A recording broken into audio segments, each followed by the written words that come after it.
La tête de Baphomet n'était pas une idole qu'ils adoraient, mais représentait le réceptacle de l'intelligence, ou le siège de l'intelligence, le cerveau, la lumière, Lucifer, le don de l'intelligence, le savoir primordial. Et cela est ce qui était l'objet de vénération, vraiment. Philippe et ses conseillers préparèrent un grand secret pour la dissidence de cette puissante organisation, les Templiers. Et le 12 septembre 1307, des lettres scellées étaient envoyées à tous les gouverneurs et les officiers royaux dans toute la France, leur demandant de s'armer le 12e jour du mois suivant et d'ouvrir les ordres scellés, et d'agir selon ceux-ci immédiatement. Le matin du vendredi 13 octobre, et ce jour-là, presque tous les Templiers en France étaient entre les mains des hommes du roi. Et c'est ainsi qu'est née la légende que le vendredi 13 est un jour de malchance. Et remarquez que c'était le vendredi 13 octobre, la première surprise d'octobre. Pas un ne semblait avoir eu aucun avertissement.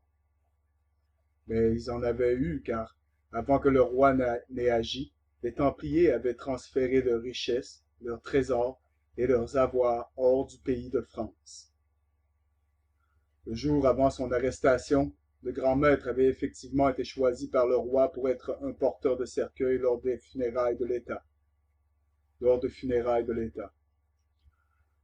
Les ordres secrets étaient que tous les Templiers devaient être saisis, torturés et interrogés. Des confessions devaient être obtenues de leur part. Le pardon ne serait promis que s'ils avouaient, et tous leurs biens devaient être expropriés. La seule chose qu'ils ont vraiment eue était la propriété immobilière réelle détenue par les Templiers en France et nulle part d'autre. Aucune partie de l'or, aucune de leurs richesses, aucun de leurs bijoux et aucun de leurs trésors, ainsi qu'aucune des reliques qu'on avait recouvrées en Terre Sainte n'ont jamais été trouvées. Le roi lui-même prit possession du temple à Paris dès que le grand maître et ses chevaliers étaient arrêtés. Le lendemain, l'université de Paris s'assembla avec des canons et d'autres fonctionnaires et des ministres, et le chancelier déclara que les chevaliers avaient été poursuivis pour hérésie. 2 jours plus tard, l'université se réunit dans le temple et certains chefs de l'ordre, y compris le grand maître, étaient interrogés. Ils auraient confessé une culpabilité de 40 ans, quoi que cela signifie. Maintenant, si de Molay et les autres se sont confessés à cette occasion, ou non, le roi fut encouragé à publier une accusation dans laquelle il appela les chevaliers pollueurs de l'erreur et loups dévorants. Une réunion publique fut ouverte dans les jardins royaux et traitée par les moines et les représentants à ce sujet. Édouard II était le fils frère de Philippe français, et lui fut envoyé un prêtre qui invita le monarque anglais à agir à la fois contre l'ordre en Grande-Bretagne. Eh bien, Édouard, presque tout de suite, écrit pour dire que les accusations semblaient lui être incroyables. Mais le pape Clément écrit le 22 novembre à Londres, assurant Édouard que le maître du temple avait avoué de son plein gré que les chevaliers, à leur admission à l'ordre, avaient renié le Christ. D'autres avaient admis l'idolâtrie et d'autres crimes. Il demanda donc au roi d'Angleterre d'arrêter tous les Templiers au sein de ses domaines et de placer leurs terres et biens en caution, jusqu'à ce que leur culpabilité ou leur innocence doit être établie. Il les condamna à la torture par les moines dominicains en vertu de l'Inquisition, jusqu'à ce qu'ils avouent leur culpabilité ou soient morts. Maintenant, remarquez la date, mes amis, le 22 novembre de l'année 1307. C'est une date importante dans notre histoire, et cela est en rapport direct. Avant que le roi d'Angleterre n'ait reçu cette missive, il semble avoir été profondément troublé par les allégations. Il écrit le 26 novembre au sénéchaussée d'Agen, l'interrogeant au sujet des frais. Le 4 décembre, il écrit au roi du Portugal, de Castille, d'Aragon et de Sicile, en demandant ce qu'ils avaient entendu et en ajoutant qu'ils avaient donné aucun crédit à cela. Qu'il n'avait donné aucun crédit à cela. Il écrit au pape lui-même le 10 décembre exprimant l'incrédulité de ce que le roi français disait et suppliant sa sainteté de diligenter une enquête. Eh bien, mes vieux, le 15 décembre, lorsque le haussier papal arriva, Édouard estima qu'il devait y donner une suite sans poser de questions. Le 26 décembre, il écrit au pape que ses ordres seraient respectés. Mais dans l'intervalle, Édouard avait fait dire aux pays de Galles, l'Écosse et l'Irlande que les Templiers devaient tous être saisis, comme en Angleterre, mais qu'ils devaient être traités avec bienveillance. Le 19 octobre, moins d'une semaine après avoir été arrêtés en France, 140 prisonniers étaient torturés par la République dominicaine Humbert, dans le temple de Paris. Humbert. Les promesses et le supplice produisent de nombreuses confessions. 36 des candidats aux examens sont morts au cours de ces procédures. Partout en France, les tourments faisaient des heures supplémentaires, et les aveux se répandirent. Beaucoup d'hommes bons étaient estropiés pour le reste de leur vie. Beaucoup de ces derniers étaient contradictoires et confus. Et peut-être que cela n'est pas étonnant. Combien d'entre vous pourraient résister, même pour 5 minutes, aux tortures de l'Inquisition médiévale? Le pape semblait maintenant un peu mal à l'aise des méthodes arbitraires qui étaient employées. Philippe écrit fortement pour lui dire que lui, le roi, faisait l'œuvre de Dieu et rendait des comptes à Dieu seul. Il offrit de lui remettre tous les biens des Templiers au service de la Terre Sainte. Clément, toujours un faible, simplement stipula que les inquisitions de chaque évêque devaient être confirmées par un conseil de province et que l'examen des chefs de l'ordre devait être réservé à lui-même. Maintenant, nous entendons une constante succession d'aveux et les rétractions, des allégations selon lesquelles les chefs de l'ordre se confessèrent complètement et spontanément au pape lui-même. Le pape lui-même, pour une raison inexpliquée, mes amis, tenta de s'échapper à Bordeaux, mais fut arrêté par le roi. Maintenant, il était captif du monarque ainsi que sa création. Les aveux détaillés des Templiers individuels ont été conservés, beaucoup d'entre eux sans aucun doute obtenus par soutirage et d'autres tortures extrêmes.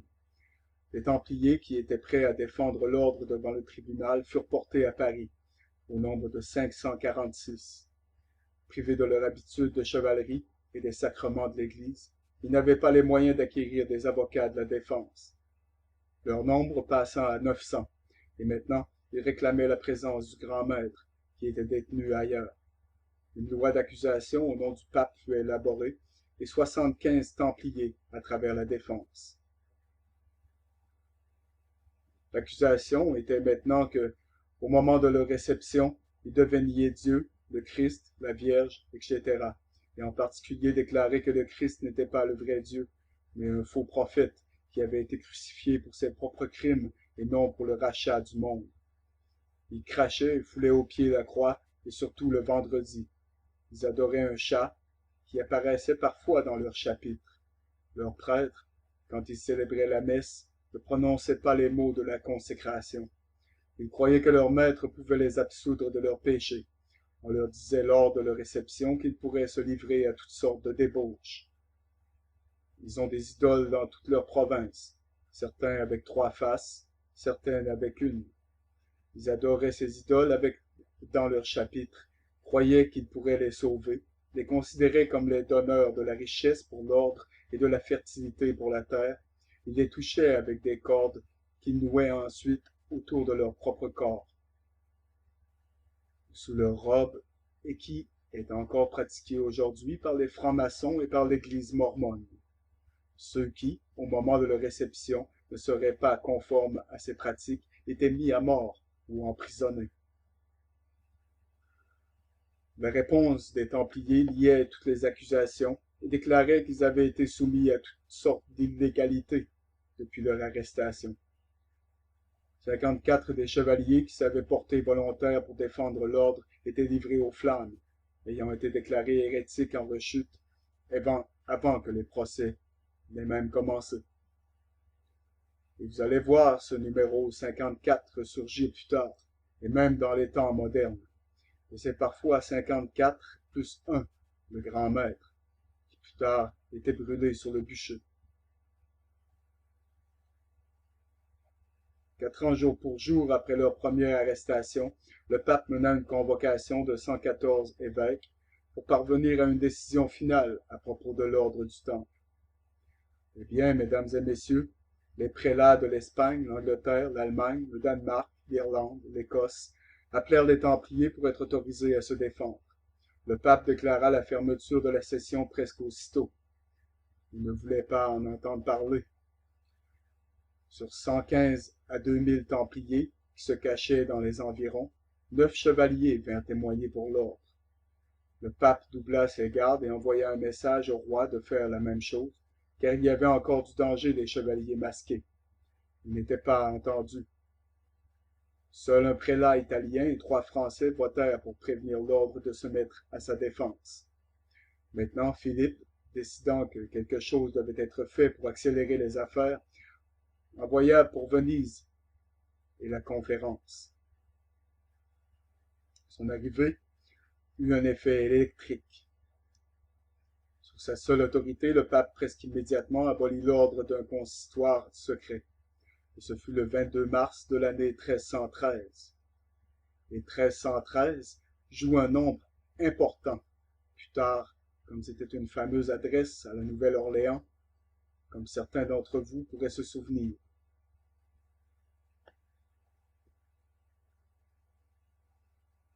Le 12 mai, lorsque le bull était publié, l'ordre cessa officiellement d'exister. Le grand maître, supposé mais non prouvé être coupable, était condamné à la prison perpétuelle. La plupart des autres chevaliers étaient libérés et bon nombre de ceux-ci passèrent leurs derniers jours dans la pauvreté. De Molay et l'un de ses chefs, Guy d'Auvergne, prononcèrent ou clamèrent leur innocence sur la scène publique, sur laquelle ils avaient été amenés pour que la peine soit prononcée. Le roi, après les avoir entendus abjurer leur confession, les avait immédiatement commis aux flammes.